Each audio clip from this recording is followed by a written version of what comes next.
Vous êtes triste, non, maintenant? Mais dans peu de temps, votre tristesse sera changée en quoi? En joie. Pourquoi le Seigneur a dit ça? Quelqu'un me dira non, parce que le Seigneur voyait déjà le royaume des cieux. C'est-à-dire, quand ils vont rentrer dans le royaume des cieux, non, il n'y a pas que le royaume des cieux. Il n'y a pas que le royaume des cieux. Est-ce qu'il y a quelqu'un qui est avec moi? Alléluia. En réalité, le fait de l'Éternel, quand Israël célébrait le fait de l'Éternel, c'était dans une dimension, retenez bien, dans une dimension cérémoniale.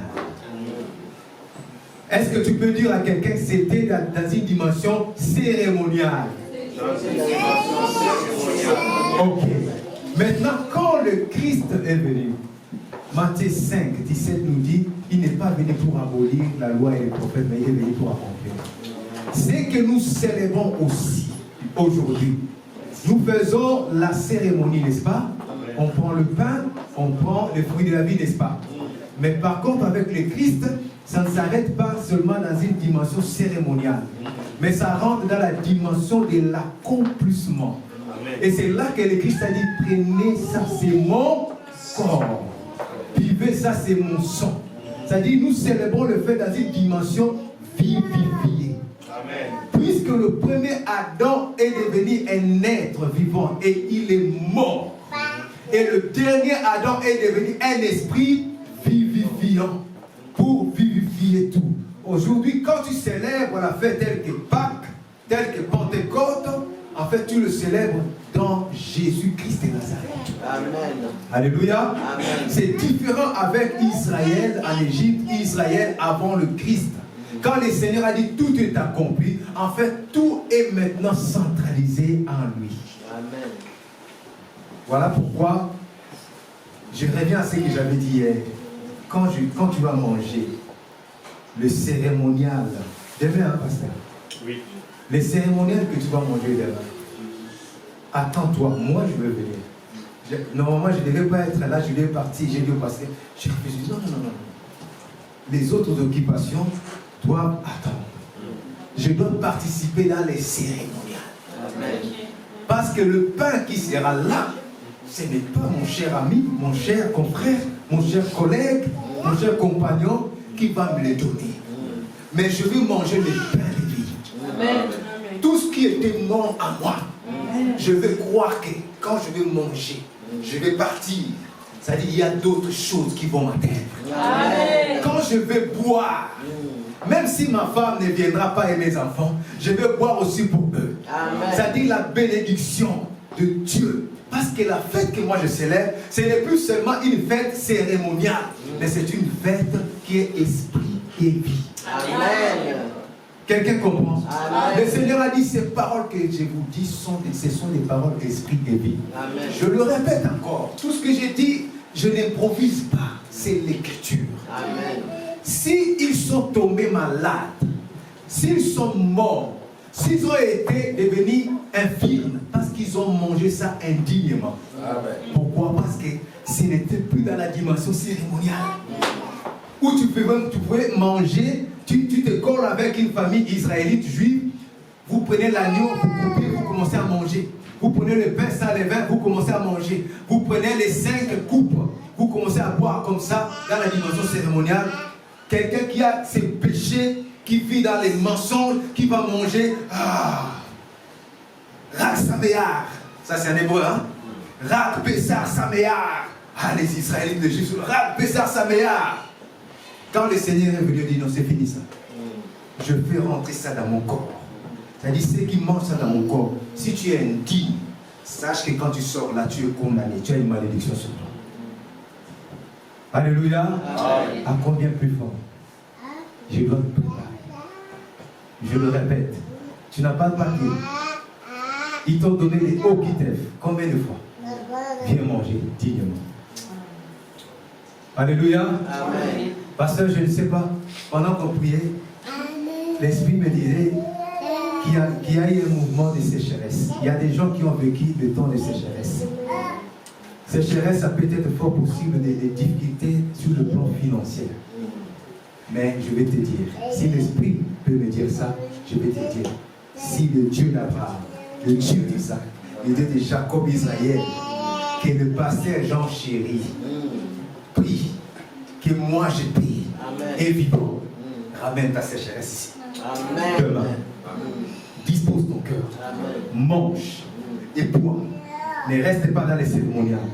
Rentre dans l'esprit et vis. Et vas-y demain. Après-demain. 2 semaines après. 3 semaines après. Ce qui t'arrivera, les bontés de l'Éternel qui t'arriveront, bien témoigner chez les pasteurs. Alléluia. Quand j'ai enseigné ce genre d'enseignement, excusez-moi, à Lyon, beaucoup m'ont insulté. Ils m'ont dit, mais c'est un judaïsant. Je ne peux jamais judaïser. Alléluia. Amen. Je ne peux jamais ramener les gens dans le judaïsme. J'ai fait 3 ans d'études du judaïsme. Un jour, pendant l'étude, on parlait de Jésus. Les rabbins disent Jésus. Moi, j'ai dit Jésus-Christ. Il me dit non, ce n'est pas Jésus-Christ, c'est seulement Jésus. Vous savez pourquoi?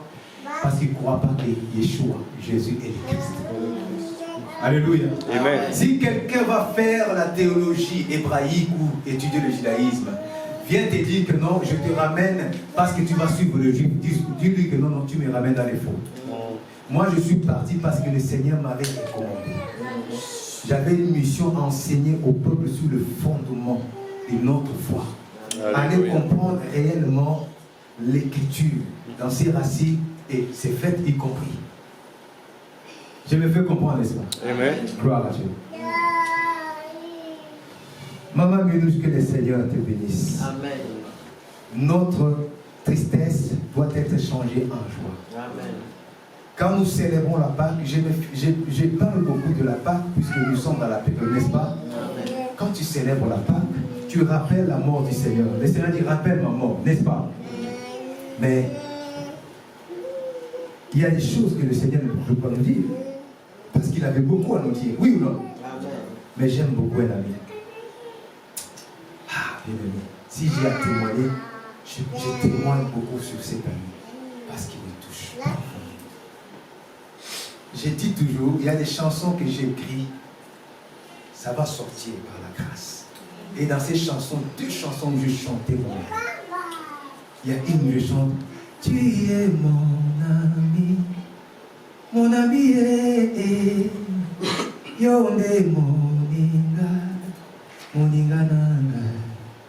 Quand tu chantes quelqu'un comme ça, parce que tu as vécu quelque chose avec lui, n'est-ce pas? Amen. Quand on t'a abandonné, on t'a laissé tomber, cet ami il a été là. Amen. Et cet ami c'est qui? Vous le connaissez, n'est-ce pas? Amen. C'est qui? Jésus-Christ. Cet ami c'est qui? C'est Jésus-Christ. Maman, tu même toi aussi. Oui, Jésus-Christ est le maître. Il est assis à la droite du Père. Mais il m'a donné un ami. Amen. Amen. Alléluia. Amen. Cet ami, le Saint-Esprit est mon ami. Amen. Il est mon ami, je l'aime. Alléluia. Amen. Et le Seigneur a dit que non, il vaut mieux que je m'en aille.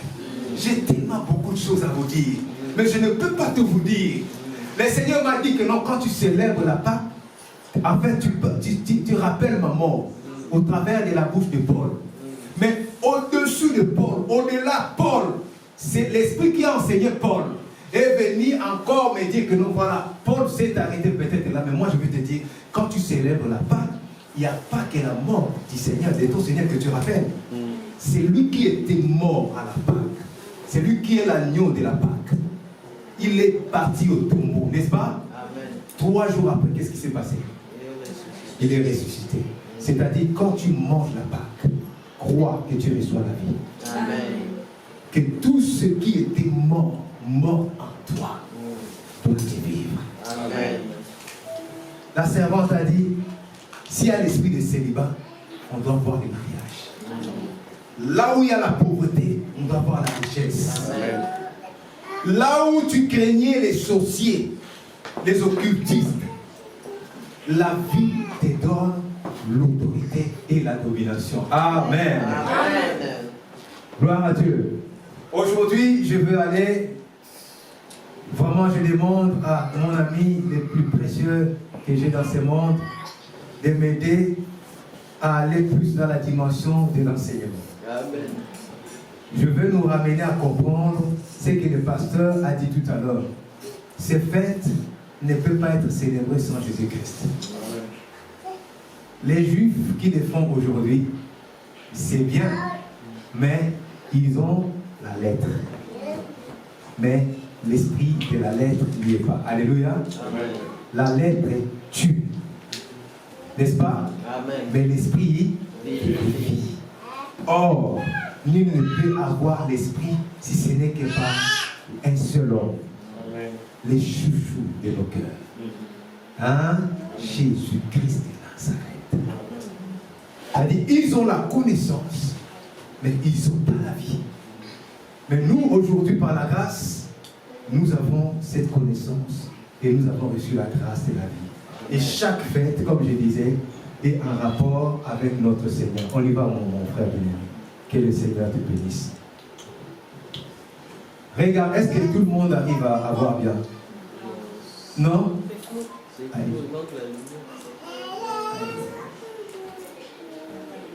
C'est trop quoi? C'est flou. Ah, c'est mon diaspora qui est flou. Aïe, aïe, aïe. Qu'est-ce que j'ai fait? Je devais mettre quelle couleur? C'est juste peut-être les écrits. Peut-être faut éteindre un peu. Les écrits?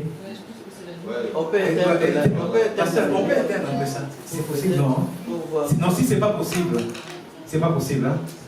Ok. On va faire un effort. Non, c'est slide. Ouais.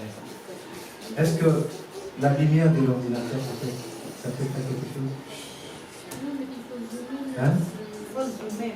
Est-ce qu'il peut zoomer? C'est slide. Avec le PowerPoint, ça ne se zoome pas normalement. Non? Ah non, c'est mieux là. C'est mieux? Là. Enfin, même la lumière de l'écran va passer.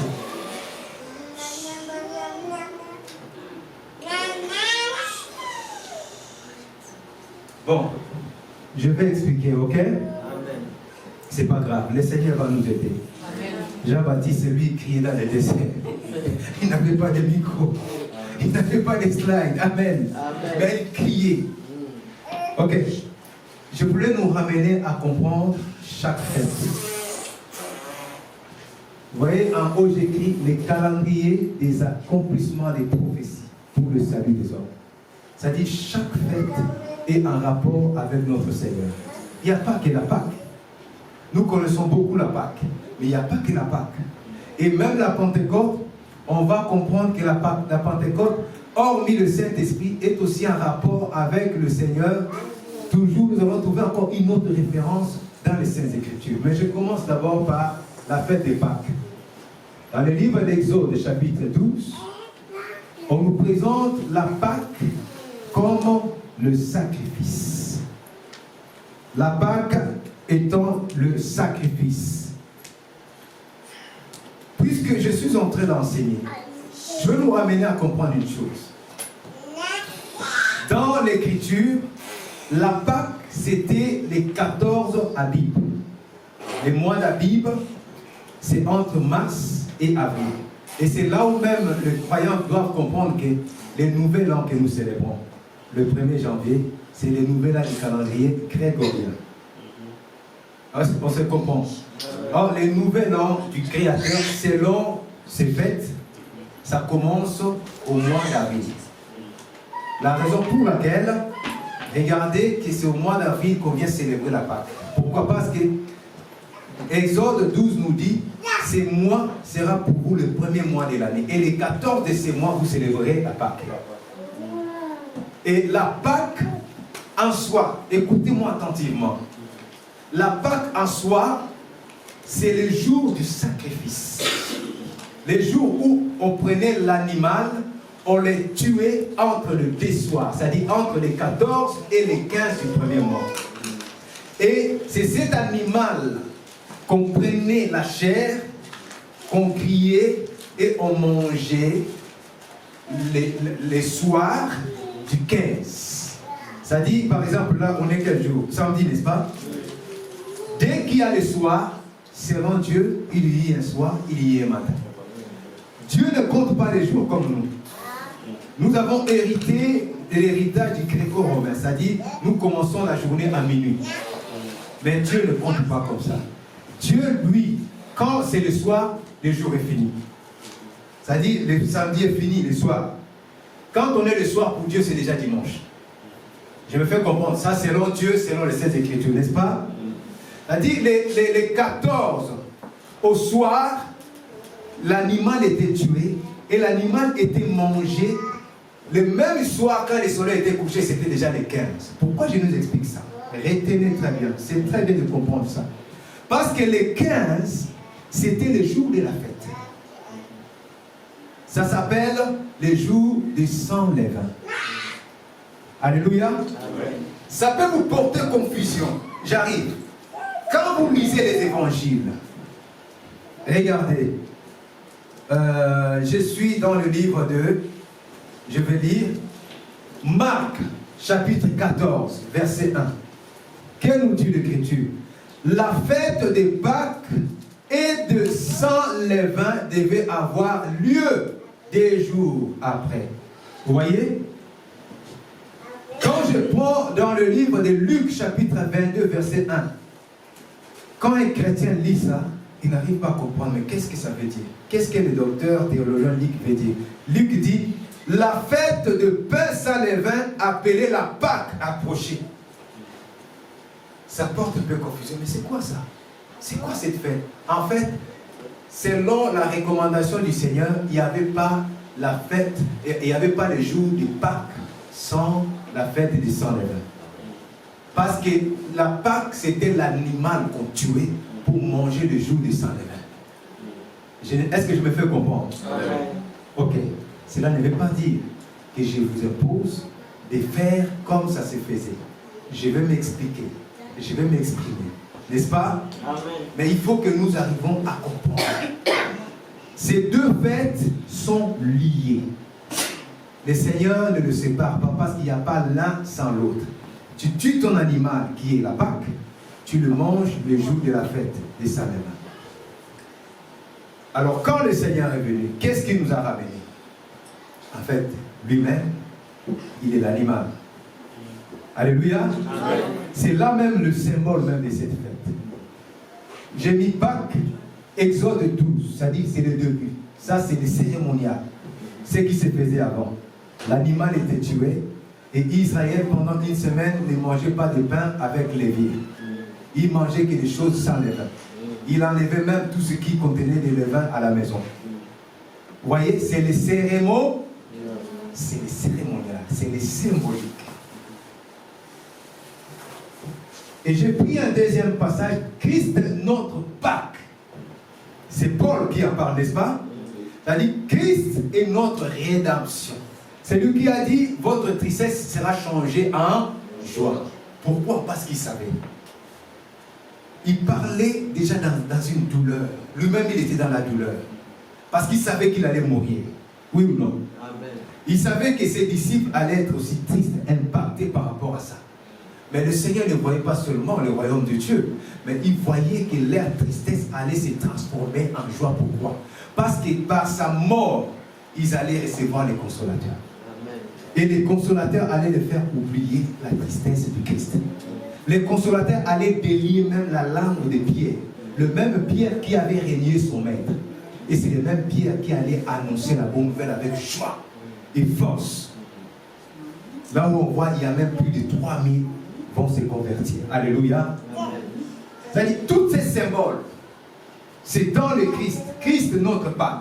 L'animal qui était mis à part dans Exode. Parce que le Seigneur devait d'abord, écoutez-moi attentivement, le Seigneur devait d'abord monter vers son Père et que son Père puisse le voir parce que c'est lui les germes. Amen. Puisque les germes, écoutez-moi, les germes c'était les prémices de l'ordre. Or l'Écriture nous dit, il est le premier né d'entre les morts. Alléluia. Amen. Il est monté, le Père l'a vu, il était percé ici, il avait des trous dans les mains et dans les pieds, la tête était blessée, les dos étaient tout déchirés, et ainsi de suite. Le Père l'a vu. Oui, c'est toi mon fils. Amen. Le sang qui est tombé, c'est vraiment, je reconnais, c'est mon sang qui est tombé. Amen. Maintenant, je sauve l'humanité. Amen. Amen. Et c'est quelques jours après, regardez bien l'écriture, c'est quelques jours après, quand il revient vers ses disciples, il dit, c'est bien moi. Thomas, pourquoi tu ne crois pas? Viens, ramène-moi ton doigt, mets ton doigt dans mon corps. C'est-à-dire, maintenant, on peut me toucher. Alléluia. Maintenant, on peut me toucher. Parce que je suis les chairs, les prémices. La fête de chair, c'est la fête de Christ ressuscité. Amen. Les Juifs ont tout le temps célébré Jésus-Christ sans le savoir. Israël a tout le temps célébré Jésus-Christ, le premier-né d'entre les morts. Voilà pourquoi je nous ai dit, je reviens, tout ça, c'est ici. C'est-à-dire, quand tu célèbres la Pâque, tu ne célèbres pas la Pâque seulement, tu rappelles la mort du Seigneur, mais tu rappelles la résurrection du Seigneur. Amen. Tu rappelles en même temps que Papa, le Seigneur est le premier-né d'entre les morts. C'est celui qui a dit, si quelqu'un croit en moi, même s'il meurt, il vivra. Amen. Car je suis la résurrection et la vie. Est-ce qu'il y a quelqu'un qui croit à ça? Amen. Alléluia. Est-ce qu'il y a quelqu'un qui croit que le Seigneur est celui qui détient la clé? Amen. Il peut ouvrir là où tout a été fermé. Amen. Et il peut fermer là où le monde a ouvert. Amen. Alléluia. Amen. Il est le Seigneur des Seigneurs. Amen. Il faut l'aimer. Il faut l'aimer. Il a souffert. Et il n'a pas renoncé. Il y a des livres des Actes qui disent tous les prophètes ont parlé de lui. Même le fait de l'Éternel ont tout le temps parlé de lui. Là, nous sommes en période de Pâques. Si tu vas dans les synagogues, tu vois l'engouement. Moi, j'étais chrétien en Île-de-France. Mais c'est moi qui commençais à ramener les Juifs et les Juifs, mes amis, qui ne croyaient pas à la synagogue. Je suis cassé que les rabbins me prenaient, me disent, toi, tu es un ambassadeur. On t'appelle ambassadeur. Pourquoi? Parce que je connaissais la valeur de l'enfant. Jésus-Christ de Nazareth. Alléluia. Connais là où le Seigneur t'a pris. Connais ta relation avec le Seigneur.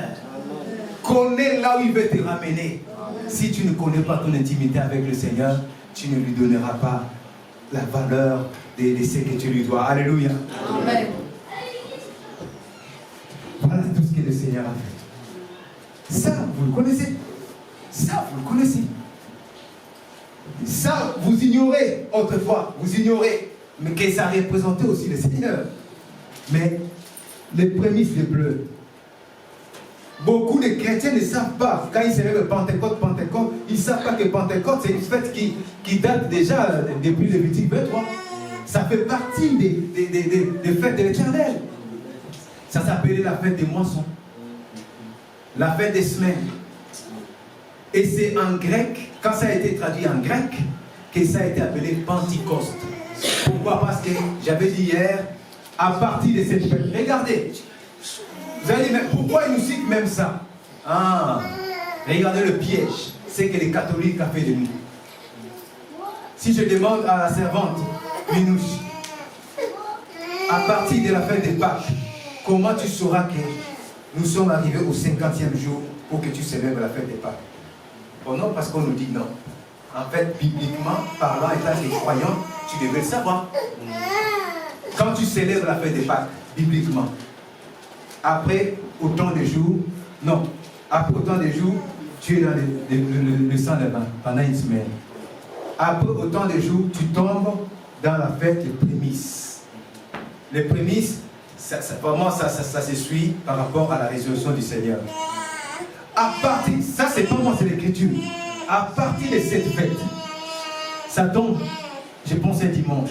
À partir de cette fête, le Seigneur a dit, vous compterez 50 jours. Et le 50e jour, ça sera la fête. 50e jour, qui est traduit par Pentecôte. En fait, la fête, comme j'avais dit hier, la fête de Pentecôte, les prémices des bleus, c'était le 50e jour, après cette fête. 50 jours, c'est la libération, c'est le jubilé, c'est la réparation, c'est la restitution. Regardez, nous trouvons ça dans Lévitique 23. Exode chapitre 20. Pourquoi j'ai mis Exode chapitre 20? Oh, Exode chapitre 20, c'est les commandements, oui ou non? Ah. Quand je vous ai dit, le Seigneur, c'est un Dieu qui conditionne les choses. Ça s'est dit, ma soeur, ça va, c'est ça? Ça s'est dit, hein? Nos intellectuels. C'est le Seigneur qui conditionne. On a des fois des Français qui viennent comme ça. Hein? Alléluia. Amen. Le Seigneur est le Seigneur qui conditionne les choses. Qu'est-ce que je veux dire par là? Cette fête, c'est la fête des prémices de blé. Il dit, quand vous allez récolter le blé, le 50e jour, chacun prendra les premiers fruits de sa récolte, va ramener au Seigneur. Alléluia. Amen. En fait, c'est la loi de cette fête. Maintenant, dès le premier temps, qu'est-ce qui s'est passé? Dès la première fête de Pentecôte, dans ce qu'on appelle l'Ancien Testament, la fête est juste passée, juste après la fête de Pentecôte, le Seigneur a vu que son peuple a ramené, le Seigneur lui aussi ramène. Donné, il vous sera donné. Et qu'est-ce que le Seigneur a donné après, juste après la fête de Pentecôte? C'est ce qu'on appelle les 10 commandements. Est-ce que vous le savez ou pas? Non. Hein? Les 10 commandements nous ont été donnés juste après la fête de Pentecôte. Et quand on regarde ce qu'on appelle le Nouveau Testament, qu'est-ce qu'on remarque? Ils sont venus de partout célébrer la fête de Pentecôte. Et ce même jour de la Pentecôte, bien que les disciples étaient enfermés dans leur tristesse, qu'est-ce que le Seigneur nous a donné? Le Saint-Esprit. C'est là que je nous avais dit hier, chaque fête, c'est un marqueur du Tout-Puissant. Spirituellement, je vous dis la vérité, il y a des choses qui nous échappent. Même moi qui vous enseigne, je sais qu'il y a des choses que je ne maîtrise pas. Il y a des choses qui se passent les jours de ces fêtes. Il y a des mystères que le Seigneur déclenche les jours de ces fêtes. Voilà pourquoi lui-même il a dit que c'est des rendez-vous solennels. Est-ce que jusque-là nous comprenons? Je n'ai pas dépassé l'heure ou pas? Non. Ok. C'est des rendez-vous. Ici, le Seigneur était fidèle à son rendez-vous. Son fils est mort. Sans levain, il nous a purifiés. Prémisse de l'or, il est sorti du tombeau. Les premiers-nés d'entre les morts. Prémisse de blé, bien que le peuple, c'est le peuple qui ramène, mais il nous a donné le Saint-Esprit. Il a été toujours ponctuel à tous ces rendez-vous. Cela peut changer maintenant ta façon de prendre ces fêtes, de venir célébrer ces fêtes. Mon frère, on peut prendre l'autre slide.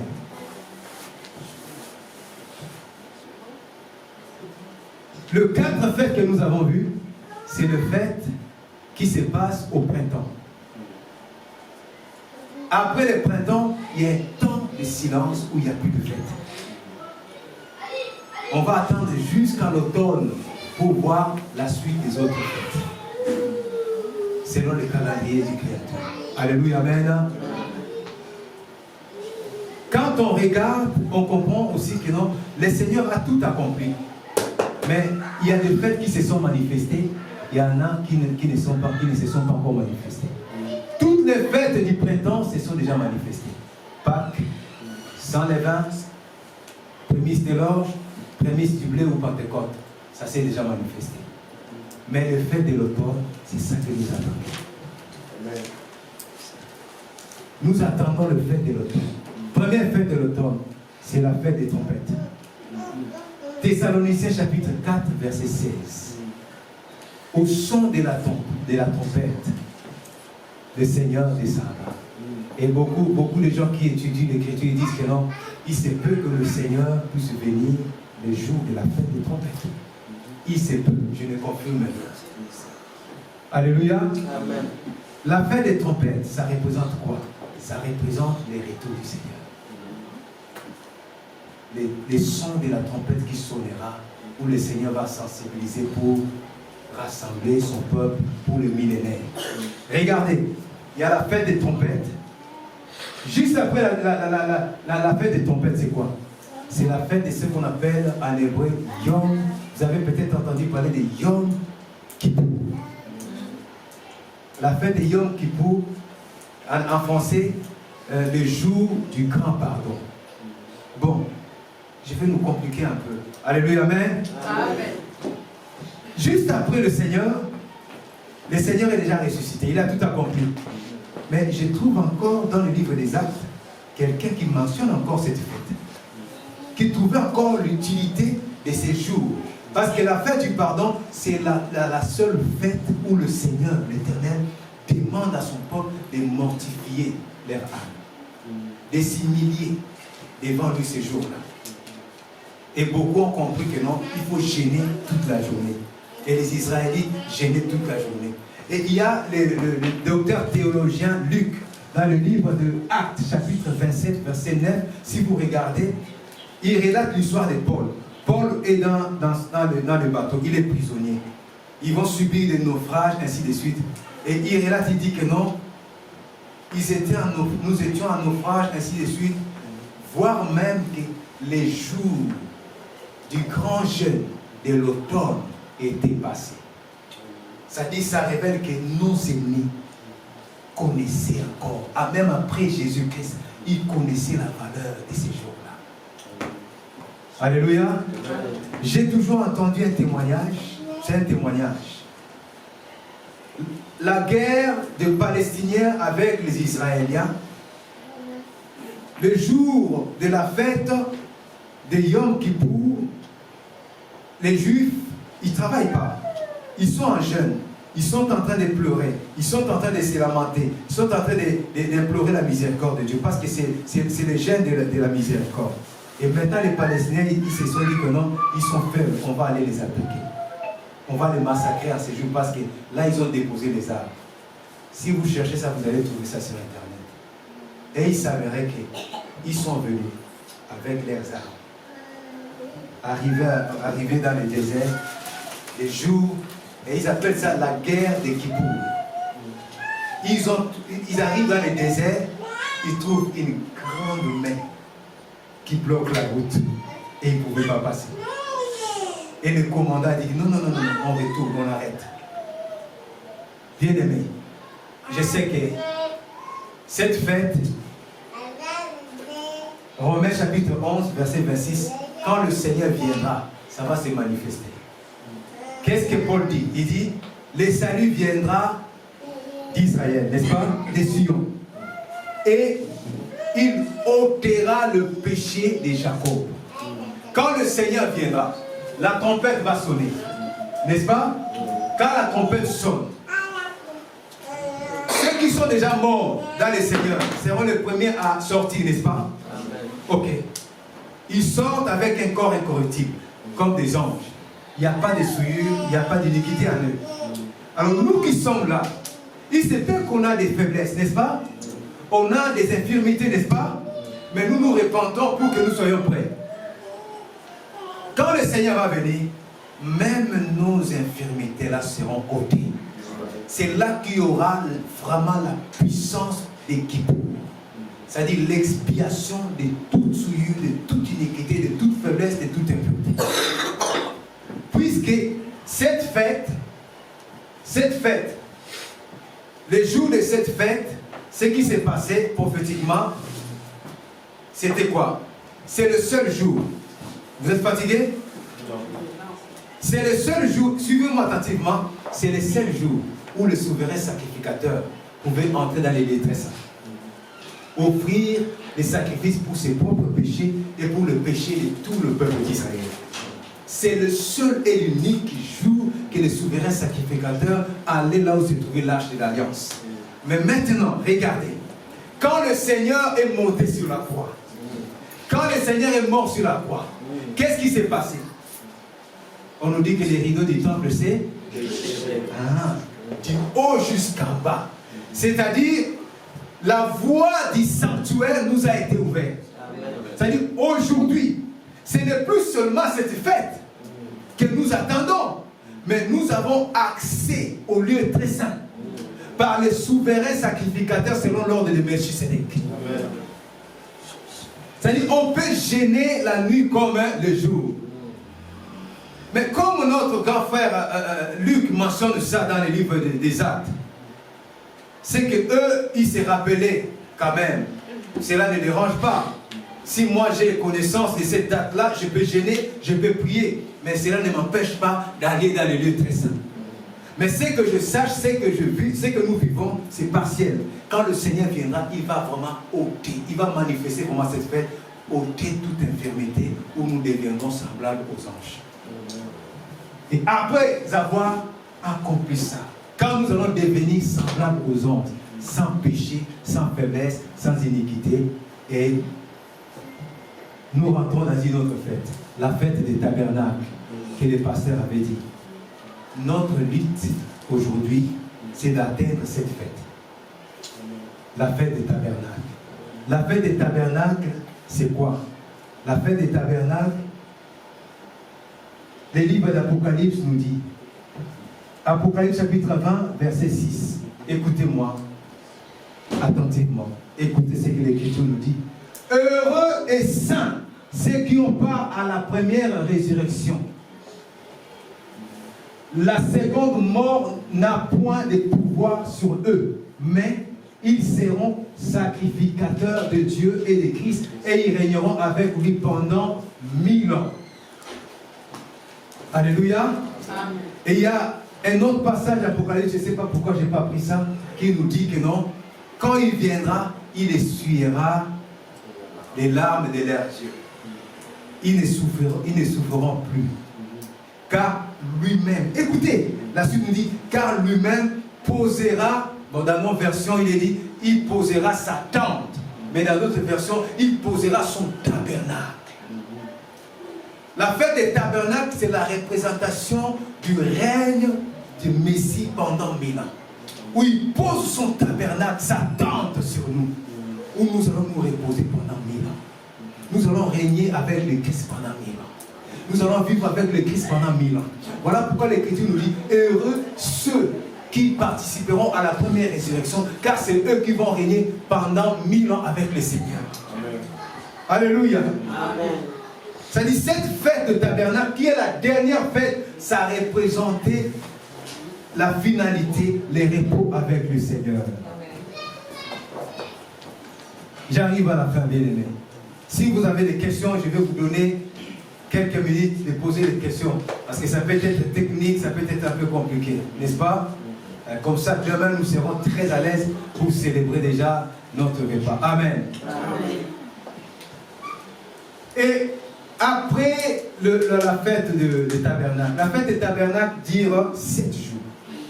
Comme la fête des premiers saints les 7 jours. Notre maman a une question? Non. Il y a quelque chose qu'elle n'a pas compris? Okay. S'il y a des questions, n'hésitez pas, hein, je vais vous donner l'espace. Poser des questions, c'est très important. Hein? N'hésitez pas, moi je ne me gêne pas, j'aime beaucoup de questions. Cette fête durait 7 jours. Et après les 7 jours, et regardez, le Seigneur dit, vous rajouterez un jour de plus. Ça sera le 8e jour, où vous n'allez rien faire. Vous allez vous reposer. Vous allez seulement manger, boire, vous n'allez pas travailler, rien, juste le repos, le 8e jour. Et c'est ce 8e jour, quand vous regardez dans Jean chapitre 7, verset 3, le Seigneur est monté à Jérusalem célébrer la fête des tabernacles. Et on nous dit dans Jean chapitre 7, verset 37, il dit, les derniers jours, les grands jours de la fête. Les derniers jours, les grands jours de la fête. Le 8e jour. Pourquoi un jour supplémentaire est appelé les derniers jours et les grands jours de la fête? Normalement, la fête des tabernacles, ça devait être les grands jours de la fête. Mais les 7e jour même de la fête des tabernacles, ce n'est pas un jour de fête. Ce n'est pas un jour de grande fête, non. Mais c'est le 8e jour, le jour supplémentaire. Qu'est-ce que ça veut dire? Je vais nous poser la question pour nous réveiller. Est-ce que le 1000 ans, c'est la fin de toutes choses? Non. Ok. Après le 1000 ans, il y a encore quelques événements à venir? Oui. Parce qu'on ne répond pas, papa. Il dit que vous avez mon pain dit le logo. Alléluia, amen. Donc après les 1000 ans, il y a quoi comme événement? Ah, sois béni.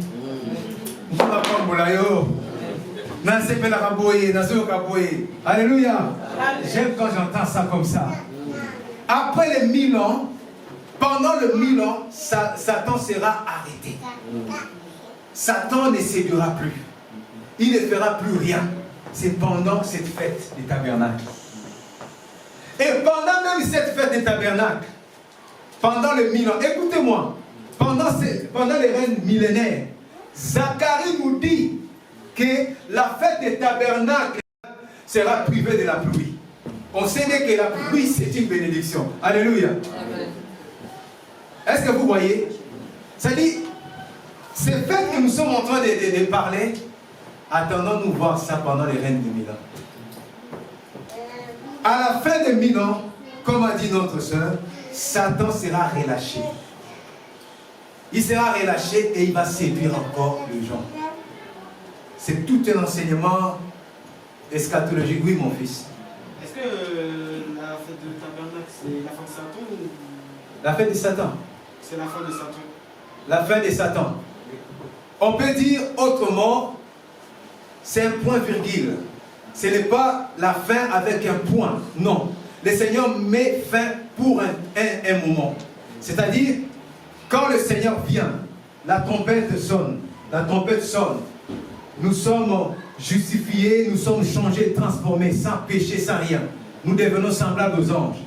Et nous rentrons directement dans cette fête. Quand nous rentrons dans cette fête, c'est-à-dire le 1000 ans, les repos de 1000 ans, Satan est arrêté. Le Seigneur met un point. Satan est arrêté. Le Seigneur le jette dans l'abîme. Pas dans le feu, mais dans l'abîme. Pendant 1000 ans. Et pendant ces 1000 ans, nous régnons. Voilà pourquoi il a dit, heureux et saints ceux qui vont prendre part à la première résurrection. Ah, Seigneur, je prêche comme ça, souviens-toi de moi. Alléluia, amen. Hey, oui, mon fils. Pourquoi le relâcher pendant 1000 ans? Ah, on va y arriver, très bien. Oui, laissez le fils. Moi, j'aime comme ça, il se connaît. Vous connaîtrez la vérité vous affranchira. Amen. Il faut que l'église, qu'on arrive à comprendre pourquoi nous sommes l'église. Nous ne sommes pas seulement l'église, je me mets là à côté de ma soeur Sarah, nous chantons seulement, c'est tout. Non, je ne suis pas seulement là pour enseigner à côté de mon pasteur Jean Chéri. Non, il y a un but. Le but, c'est ici. C'est ici, la première résurrection. Si tu rates ça, hey, si tu rates ça, c'est chaud, maman. Kofinga, c'est chaud. Kotonga, c'est chaud. Être calomniateur, ça fait rater le royaume. Celui qui insulte, ça fait rater le royaume. La parole dit, il n'entrera aucune souillure ni impureté. Tous ceux qui pratiquent ça n'hériteront point du royaume des cieux. C'est écrit, oui ou non? C'est pour ça qu'il faut qu'on se prépare. D'abord, on se prépare pour que quand la trompette, quand ça va résonner, Matthieu 24 nous dit, il enverra ses anges pour aller rassembler ses élus. Même si tu dormais dans les sépulcres, l'ange viendra. On m'a dit, d'autres Samuel, réveille-toi. Il dit, hey! C'est qui m'appelle? Ton maître, il est là, va le rejoindre. C'est ça que nous cherchons. C'est pour ça que j'ai dit, ce n'est pas seulement des fêtes cérémoniales, mais c'est des fêtes vivifiées. Parce que les Juifs vont célébrer ça. Mais s'ils ne croient pas au Seigneur Jésus-Christ, quand la trompette sonnera, ils vont rester dans la cérémonie. Je me fais comprendre. Amen. Mon fils, je reviens. Satan est arrêté. Il est arrêté parce que le Seigneur donne la première épisode du repos à ceux qui ont pleuré. Voilà pourquoi Proverbe nous dit, il va essuyer les larmes de tous ceux qui ont pleuré à cause de lui. Et il mettra sa tente, son tabernacle de sommeil. C'est là où Ésaïe 11 nous dit, l'agneau mangera avec les lions. Le lion mangera la paille. On va revenir sur le monde où je peux toucher les léopards. Les lions, lion. Si on va parler les mêmes langages, lion vient d'abord. Lion vient. Ça va?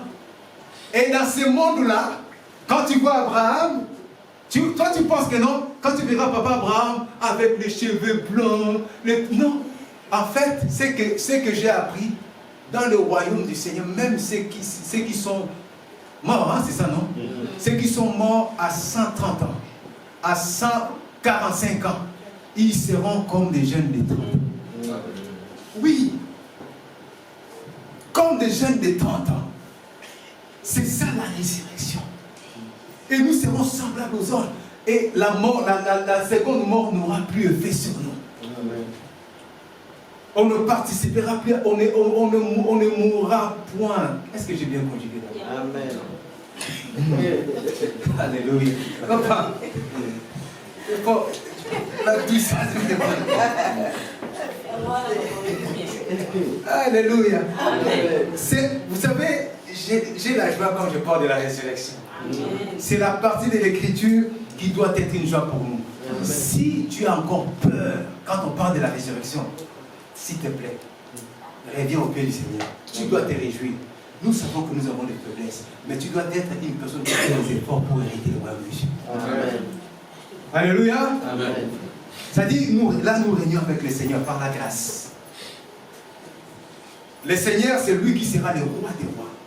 Et nous allons gouverner, régner avec lui comme des sacrificateurs. Peut-être il va te donner un poste quelque part. Il te donnera à chacun selon les œuvres qu'il a fait sur la terre.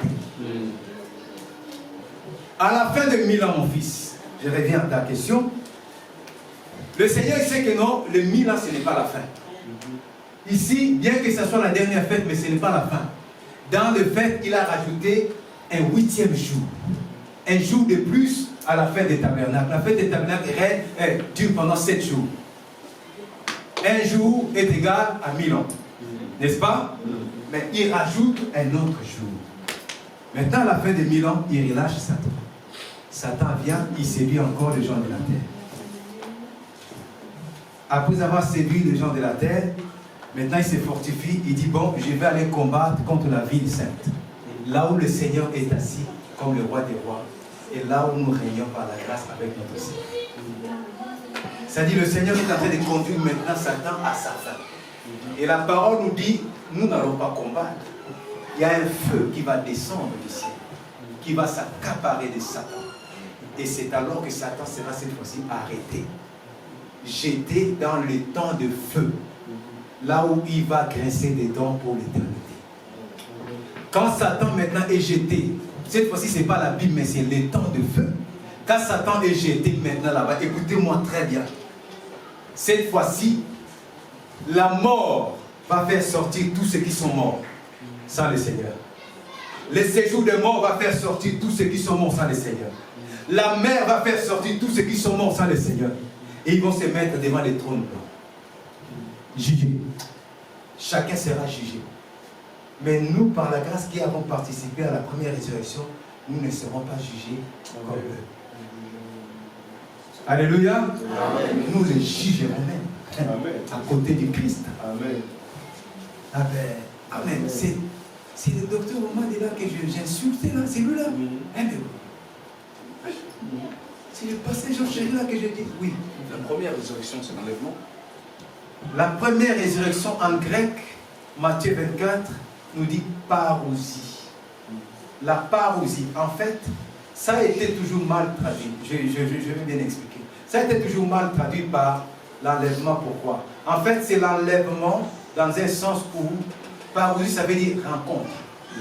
C'est-à-dire, nous sommes enlevés, le fait de quitter la terre, parce que le Seigneur va apparaître dans les airs. Et tout œil verra le Seigneur. Hein? Quand le Seigneur va revenir, la parole nous dit, tout œil verra le Seigneur. De la même manière que tout œil voit le soleil, de la même manière que tout œil voit la lune, tout œil verra que... Hey, Jésus là, il était comment Jésus? Moi, on n'a pas été. Aïe, tout œil le verra. Et quand le Seigneur vient dans les airs, en fait, nous sommes enlevés parousie, c'est-à-dire nous quittons la terre pour rejoindre notre maître dans les airs. Est-ce que c'est comme mon frère? Ah. C'est ça. C'est merveilleux, bien-aimé. N'est-ce pas? Amen. Ça nous donne la joie. Quelqu'un va dire, ah Seigneur, viens où? Ah. Aïe, aïe, aïe. Nous pleurons. Mais on ne peut pas écouter parce qu'il y a encore des âmes qui doivent être sauvées. Alléluia. Oui, oui. Moi aussi, j'ai une question par rapport à l'enlèvement. Oui. Ça veut dire que... Pasteur, est-ce qu'on peut faire quelque chose pour l'enlèvement? Maranatha vient bientôt. Alléluia. On y va. Est-ce que l'enlèvement, c'est avant les tribulations? Parce qu'on dit souvent que... Enfin, il y a plusieurs théories sur ça. Il y en a qui disent que c'est après 3 ans et demi. Très bien. Il y en a qui disent que c'est justement au moment où vous avez dit là, quand il y a les 1000 ans. Et il y en a qui disent que c'est avant la tribulation. Ok. Ça, c'est une question... J'ai déjà étudié ça. C'est une question pas compliquée, très complexe parce que ça divise beaucoup les enseignants. En fait, nous avons, je cite les possibilités, nous avons les 3 théories.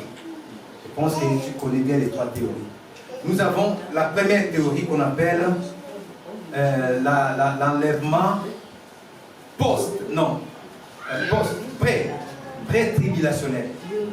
C'est-à-dire, c'est l'enlèvement avant la grande tribulation. C'est la tribulation que beaucoup enseignent que l'Église ne souffrira pas. C'est-à-dire, puisque c'est la femme, c'est l'épouse de Christ, le Christ va l'enlever pour le préserver de la souffrance. Alléluia. Il y a la théorie anatribulationnelle, c'est-à-dire, il n'y aura jamais de tribulation. Donc, ce que nous vivons déjà, c'est la tribulation que nous sommes en train de vivre. Et il y a la troisième théorie, la théorie post-tribulation. La théorie qui dit que non, oui, l'Église va souffrir les douleurs d'enfantement. Est-ce que je me fais comprendre? Bon, je suis devant la caméra. Si je suis peut-être dans une théorie que le pasteur n'apporte pas, humblement, je présenterai mes excuses, mais ça ne va pas me diviser avec mon pasteur. Alléluia. Les années avant, selon la personne qui m'avait enseigné l'enlèvement pré-tribulationnel. Et j'ai prêché ça aussi. Mais quand le Seigneur m'a ouvert les yeux, vraiment j'ai tout un enseignement sur ça. Les passages en appui, j'ai compris que quand le Seigneur nous parle, il nous dit, il parle d'abord des douleurs d'enfantement. Et son peuple va vivre les douleurs d'enfantement. C'est après cela, c'est ça. C'est après les douleurs d'enfantement que les soleils ne donnera pas sa lumière ni la lune, et le signe du Fils de l'homme apparaîtra, et il enverra le signe. Le Fils de l'homme viendra, il enverra ses anges pour rassembler son peuple.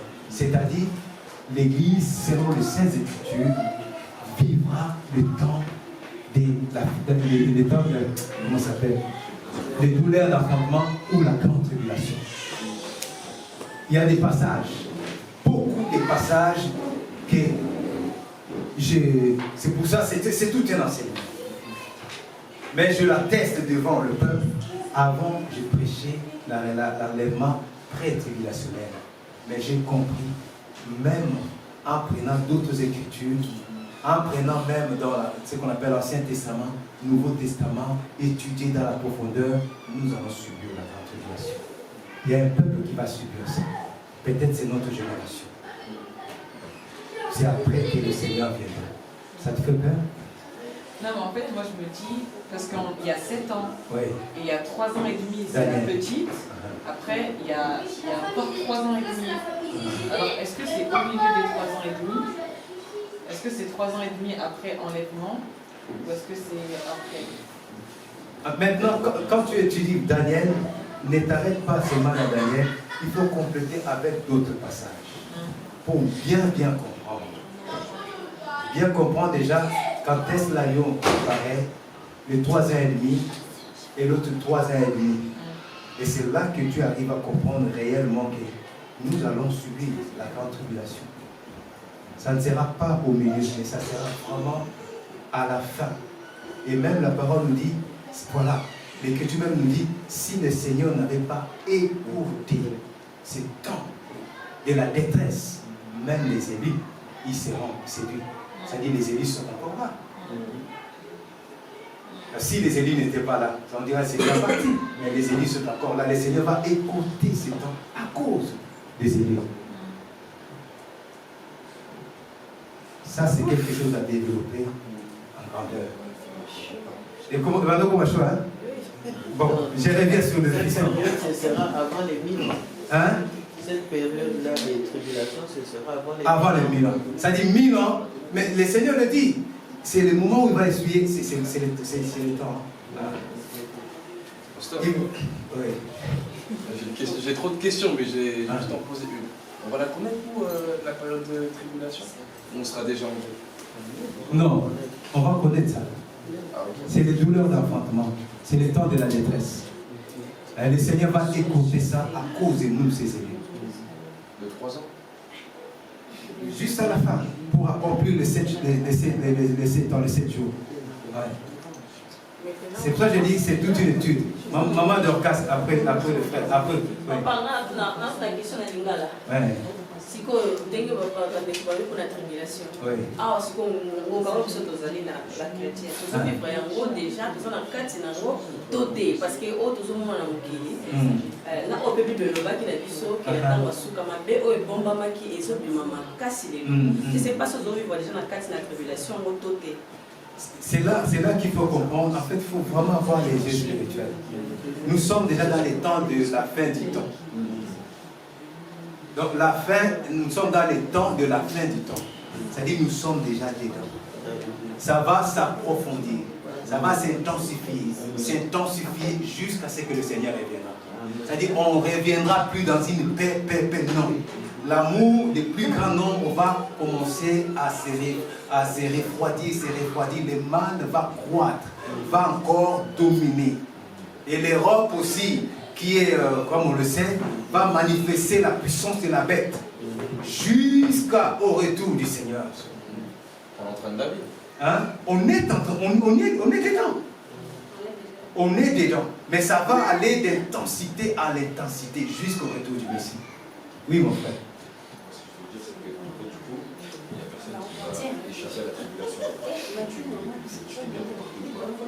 En fait, oui. Je pensais que ceux qui faisaient le bien, ceux qui sont de Dieu, ceux qui sont obéissants, ils viennent d'avoir la tribulation, et les enfants désobéissants, ils resteront. C'est ce que ça arrive. C'est ce que je prêchais aussi autrefois. Mais j'aimerais bien avoir des preuves bibliques de cet enseignement qui nous montre que, en fait, le Seigneur a voulu que ça soit ainsi. Il nous a élus. Il nous a choisi un peuple pour un temps de la fin. Et il va nous donner la force. Je prends un exemple. Si on regarde Ésaïe, qui a été scié, Ésaïe craignait le Seigneur, mais il a vécu sa tribulation à sa façon. Étienne, qui a été lapidé, c'est ça, non? Il a subi la tribulation à sa façon. Voilà, c'est ça que j'allais dire. Les 11 apôtres, à part Jean, qui a été jeté dans l'huile. L'huile chauffée, mais il n'était pas mort.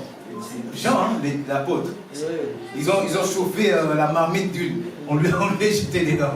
C'est la tribulation à son niveau. Pierre, il a été crucifié, la tête en bas, les pieds en haut.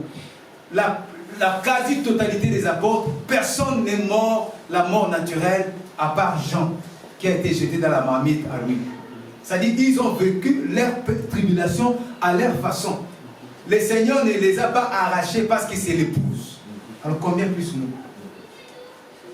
C'est pareil. Ils ont été justes aussi. L'apôtre Paul, pareil. On l'a tué. C'est-à-dire le Seigneur n'a pas dit que non, tu étais dans la crainte de l'Éternel, je te parle. Non. Or, pour le Seigneur, c'est une joie quand tu meurs ainsi pour lui. Tu as encore plus de valeur parce que nous n'aurons pas tous la même récompense. Non, chacun aura sa récompense. Mais il ne faut pas avoir peur. Avec beaucoup d'humilité, je vous partage cette révélation. Ça fait des années que je me suis vu, le Seigneur m'a révélé que je vais vivre la tribulation. Et j'avais vu même qu'on me lapidait comme Étienne. Et que le sang coulait sur mon visage. Et quand je parlais à celui qui était mon mentor, et il me dira, si, écoute la réponse, il me dit, si tu continues toujours à obéir au Seigneur, tu vas vivre ça. Mais si tu n'obéis plus au Seigneur, tu ne vivras pas ça. C'est-à-dire, c'est cette sorte qui est... Oui.